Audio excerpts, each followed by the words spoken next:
Hello, Game Boys and Game Girls. I'm the Game Boy Guru, and now for something completely different.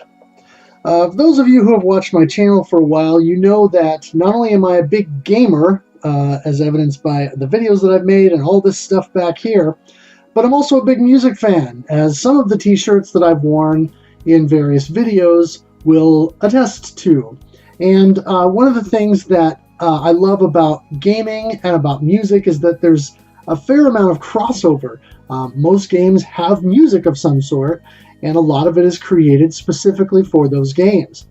I'm a big fan of chiptune and game music in general, and so I wanted to combine my love of gaming and music, and game music specifically, with my other hobbies, which is music collecting. I have a fairly large CD collection that currently is still mostly boxed up because I need to buy more shelving for all the media that I have. I wanted to make sure I had my game room set up first, and I ended up using any and all shelving that used to be for CDs for the game stuff. So I need to get some more shelving before I get that done. I'm also a vinyl collector and have been collecting records for a little over 20 years. And so I don't have a huge collection, but I'll have a couple of pictures that I'll show that you'll be able to see I've amassed a decent amount. And among some of the vinyls that I've purchased over the last few years has been video game soundtrack vinyls. So I thought I'd show off a few of them today and you know, maybe do a few of these videos over time as I collect more. I've got enough to do 3, 4, maybe 5 videos so far on just what I've got right now. And then as I get a few here and there, maybe I'll do another video. So anyway, I wanted to show you some of the early ones that I bought. These are all from a company called Data Discs, and they're a company out of the UK that, or out of Europe, I think they're based in the UK, that do primarily Sega-based game soundtracks. Not everything has been Sega. They've done a couple of other things, but most of the work that they've done has been Sega, and specifically Sega Genesis and Sega Arcade soundtracks. So I thought I'd show you the first few of theirs that I bought. I don't have all of them. I'm missing a couple of their key early releases because they didn't appeal to me at the time. Now I kind of wish I had bought them just so that I would have them for the collection. But, oh well, that's the way it goes. So, first of all, is their very first release, Streets of Rage. And right off the bat, you can see that this is a really nice album here. Really nice looking sleeve. It's got the obi strip there. And of course, I've still got the outer plastic on this one because I wanted to try and keep it nice and not have it have shelf wear. But that is the front there of the outer sleeve. And then here's the back. It's kind of got a nice all red background there with art from the Japanese release of the game, as it's known in Japan, Bare Knuckle. And then of course the track listings. This is just a single vinyl release, so it's only one record in here.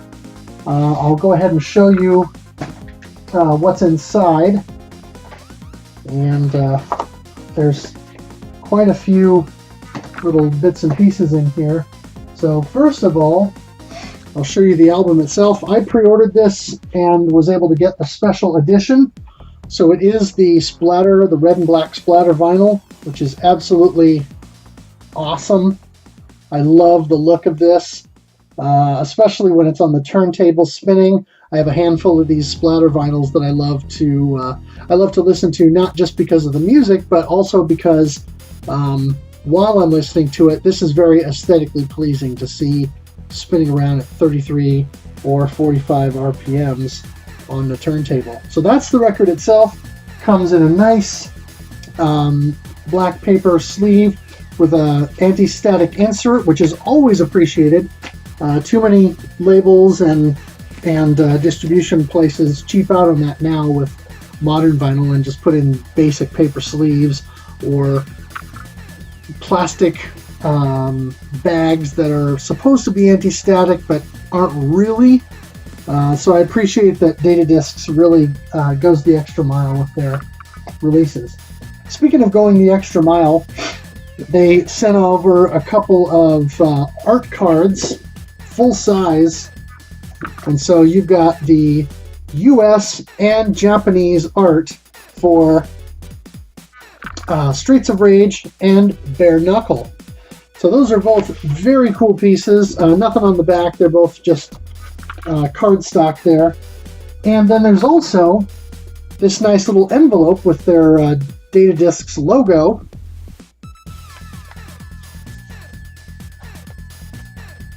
And inside of here is a handful of, I guess you would call them collectible cards. These are neat little deals that have enemy artwork on them. So Abadidi or something like that. This is Onihime and Yasha, a couple of the female enemies in the game. I think possibly a boss. Souther or Souther. We've got Antonio with his awesome boomerang there, looking a little bit like Power Blade. And Bongo, another one of the boss characters. So a really cool package overall from Data Discs. Very impressive total package here for their first release, and something that I was very thrilled to get. And of course, the Streets of Rage soundtrack is a masterful bit of chiptune from Yuzo Koshiro, and definitely not his best soundtrack, but certainly among his most famous works, and one that I've gone back to many times. So that is their first release. Their second release was Hang On, which I skipped because I wasn't a huge fan of the game. But next up is their third release, which is Shinobi III. This, to me, is the pinnacle of the Shinobi games.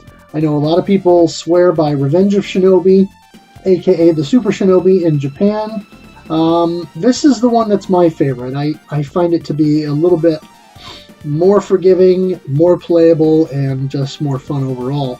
I also really like the soundtrack. I do like Yuzo Koshiro's soundtrack for Revenge of Shinobi, but I really like this soundtrack. And even though it was not done by him, it says here it was done by Hirofumi Murasaki, Morihiko Akiyama, and Masayuki Nagao. This is a really good set of songs that, again, while not Yuzo Koshiro's work, is really appropriate for the game. And so, of course, you've got the track listing there on the back. Again, this is a single vinyl release. And I think there's not an extra piece in there. So, again, I pre-ordered this. I pre-ordered most of these when they come out. I did not get in fast enough to get the special vinyl that came with this one. I don't remember if it was a splatter or a swirl or whatever, but so I got the basic red vinyl. And kind of cool that it's got the white on the one side and the red on the other in the label. Again, the nice anti-static sleeve here. And then inside was this really cool fold-out poster of the full artwork that you see on the front cover. So, not quite as feature-rich as the original Streets of Rage vinyl, but still very cool, awesome soundtrack. Again, my favorite in the Shinobi series, and certainly worth owning. This strictly for the music alone, but of course that poster is a nice little bonus.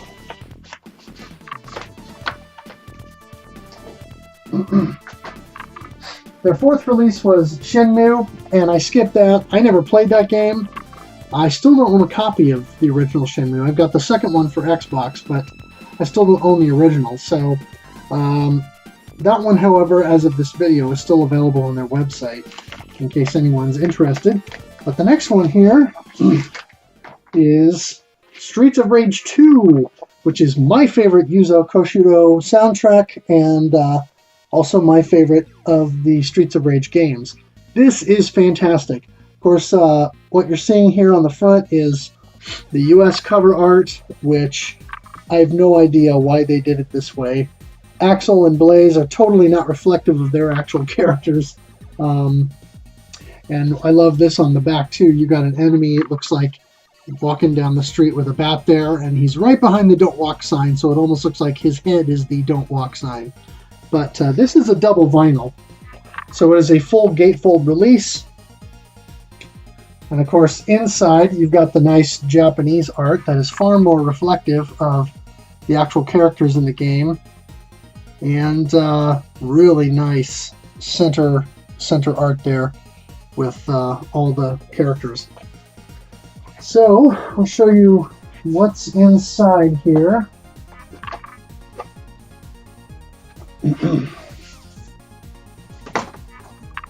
So record number 1 comes with the US art, again, the art print that adorned the US cover. And this one I did get pre-ordered fast enough to get the splatter vinyl. So once again, it's kind of this smoke gray with black and red flecks. And really nice design on this. That's side A and B.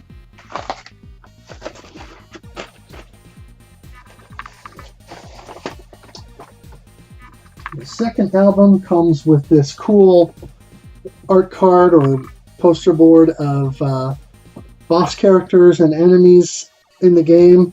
More of a Japanese art piece. So that's pretty cool.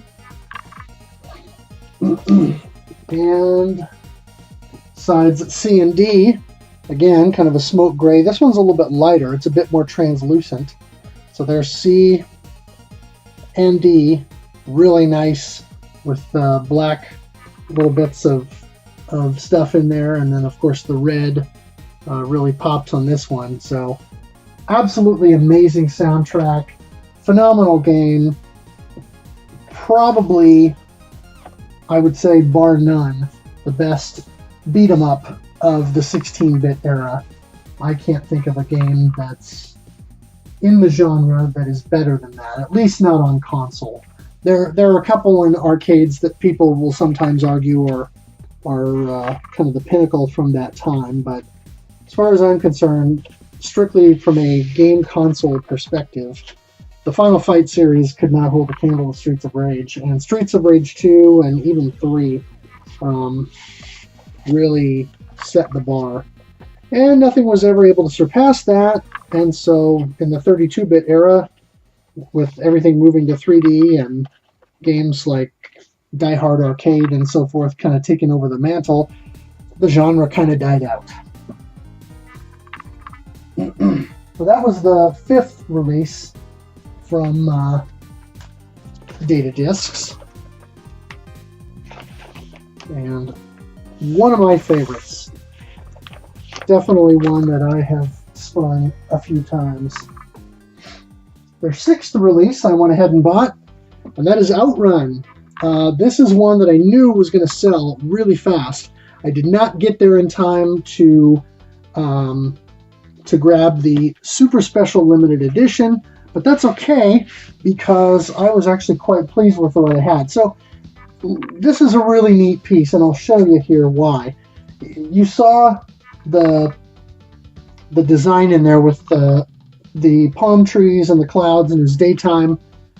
This is the inside of the sleeve here.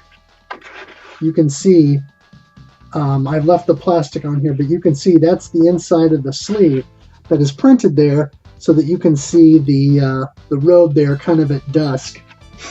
What they've done is they've included several of these pieces that you can insert or a couple of these that you can insert and have different art to showcase different views that you would have seen from the car as you're driving. There's also this little write-up in here from composer Hiroshi Kawaguchi. There were other composers for some of the other music, Masayoshi Ishii, Manabu Namiki, and Jane Evelyn Nisperos, because this soundtrack encompasses the 4 main tunes from Outrun, from the arcade version, the 3 iconic tracks, Magical Sound Shower, Passing Breeze, and Splash Wave, and then also Last Wave, kind of the end game music.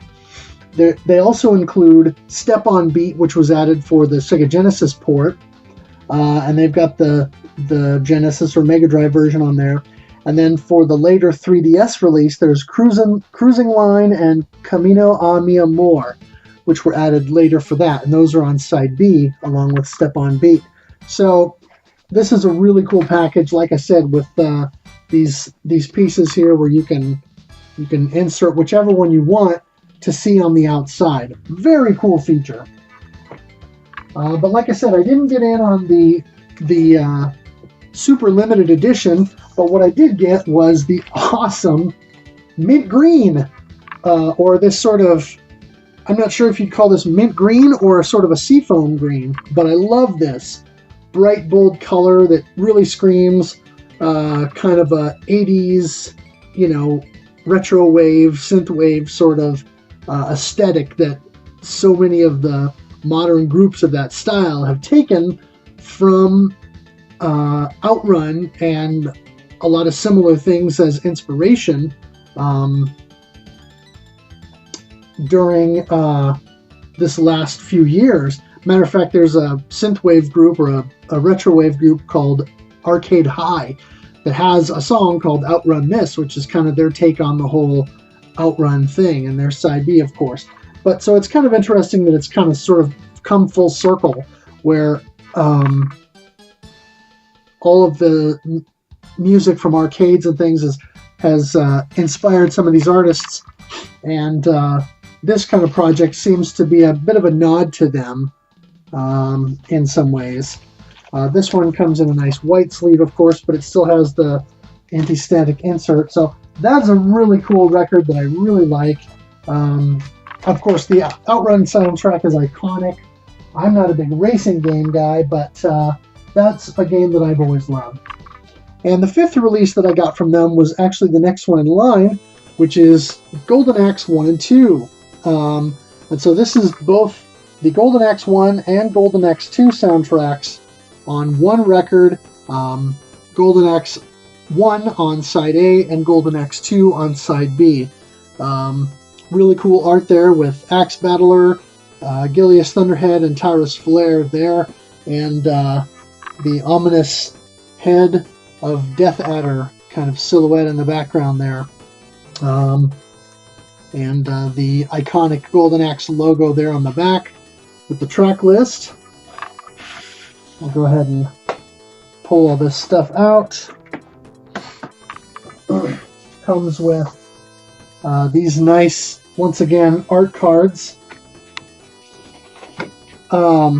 This Japanese artwork, which for some reason depicts Axe Battler with blonde hair and Tyrus Flare in the sort of white bikini instead of the, I think, red that is her trademark in the game. But awesome dragon design and just very, very cool overall. And then the US art for Golden Axe 2, which was done by famous artist Boris Vallejo. One of his really cool pieces. Gilius Thunderhead just looks amazing on this piece here. Just with his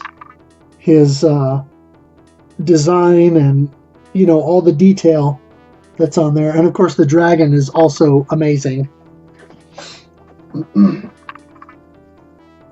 This is another one that I was able to pre-order, not in time for the Super Special Edition, but I did get this awesome kind of, I'm not even sure what you call this, kind of a light yellow or cream color, but it's translucent as you can see. So you got side A there and side B. And these were done by different people. Golden Axe was done by Nankyoku, Deki, and Imoki, and Golden Axe 2 by Naofumi Hataya.